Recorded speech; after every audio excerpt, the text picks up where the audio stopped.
Morning folks, what is the crack? Bitcoin With Dinny here. Excuse me.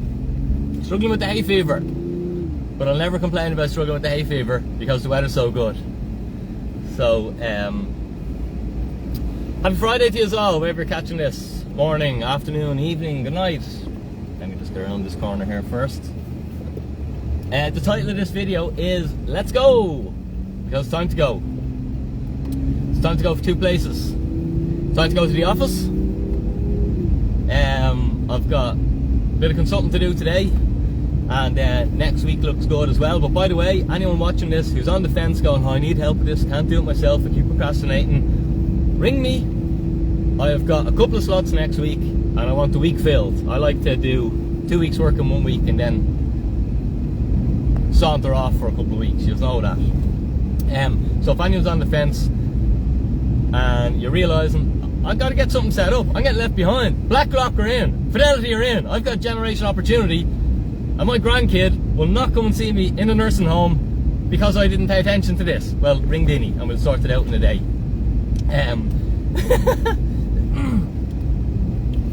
The bigs are in, and I've made videos like this before in the past, how markets change, and you can use, if you follow these markets, you can learn from everything's lessons. We learn from everything, okay? And sometimes we don't learn the lesson the first time. I can't remember, someone smart said the lesson repeats as necessary. But notice how your psychology has changed now.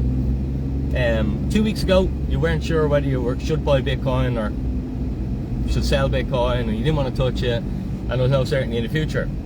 And if you're in these markets today, you're probably like, I don't have enough, I need to buy more. Now unfortunately, this is the wrong thing to do,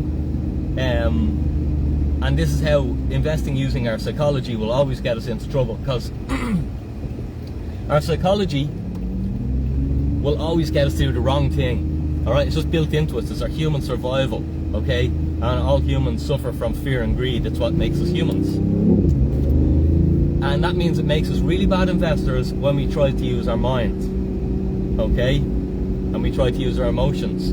How we become really good investors, okay, is we create a plan and a strategy. And we don't use our mind for daily ideas, we don't use our mind for daily decisions. We decide it all, we sit down, we take a, you know, like my client's going to do now, a meeting in the office there now this morning. We're going to sit down, we're going to create a plan, we're going to create a strategy, and that's it. There's no more thinking about, should I do this, or what about this, We create the plan, we create the strategy, and then it's just about actioning it. So it takes no, it's not pulling from your mental reserves. You see, we all only have so much mental reserves, okay? And when your kids aren't well, or work's busy, now you don't have the mental reserves to be able to put into your investment portfolio. But the irony is, we all want freedom, and the freedom will only come from investing. Nobody in the history of humans has worked, okay, to create freedom. It's just too difficult because the system's stacked against you. So the only way to create freedom is to invest. But the irony is we're always too busy, and investing is the last thing we do, as opposed to, it should be the priority. And this is, and I sort of share my own story, not to boast or brag, but just try and give tips. I prioritized my investments 10 years ago, and that's what allows me to have my lifestyle today. So if you want a lifestyle of more freedom, you must prioritize your investments today.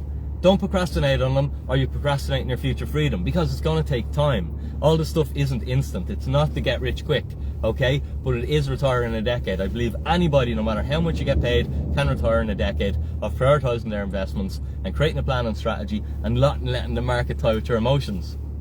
Guys, do me a favor, if you're on here, give the like button a nice little press. That could be your daily exercise. I'm hoping to get to the gym later. Also going to do a fast next week. After fucking 4 weeks of holidays, I need an hour fast, so I'm going to do a 5-day fast next week. Looking forward to feeling amazing and getting through that and exercising my will of discipline. But the likes just help the algorithm. We're trying to push this content out to more and more people. Create your plan, create your strategy. Don't let the market get you to sell when you shouldn't sell and buy when you shouldn't sell, and it will, unless you have a plan and a strategy. How you know you have a plan and a strategy is if you can see it somewhere. Is it written down?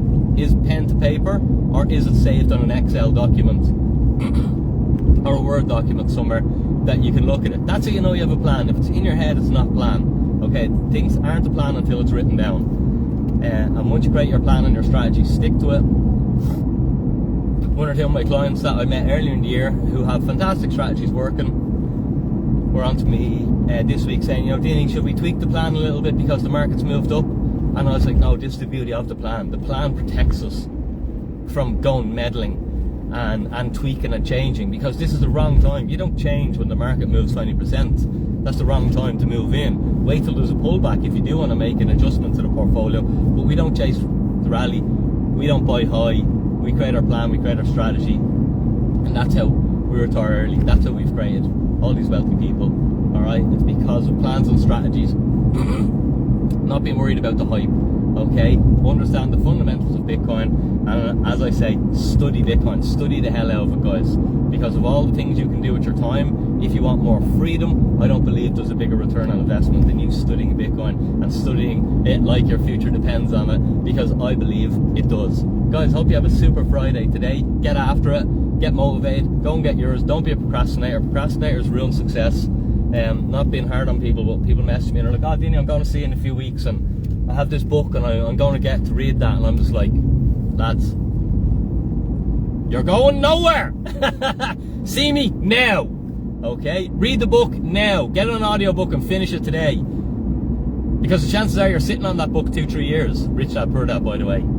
It's a book that anyone who doesn't understand finance, money, investing, not really money, but investing, should read, because it's written for normal people. It's a fantastic book. The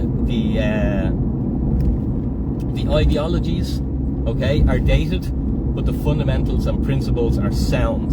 And all you do is you take what you learn in Rich Dad Poor Dad, and instead of applying it to physical property, you can apply it to physical property, you'll probably do well. But instead of doing that, if you want to turbocharge, if you want to invest into the future, apply it to digital property, and you will do as well as all the people who read that book in the 90s and noughties did, who are all very, very wealthy people, who applied it, of course. They didn't just procrastinate. They read the bloody book and then they took action. Anyway, have a fantastic Friday. Let's get after it. No sun yet. Hopefully it's coming soon. Thanks for hitting the like button. Throw a comment in. Let me know if you enjoyed the message or if you have any questions. Dinny out for now.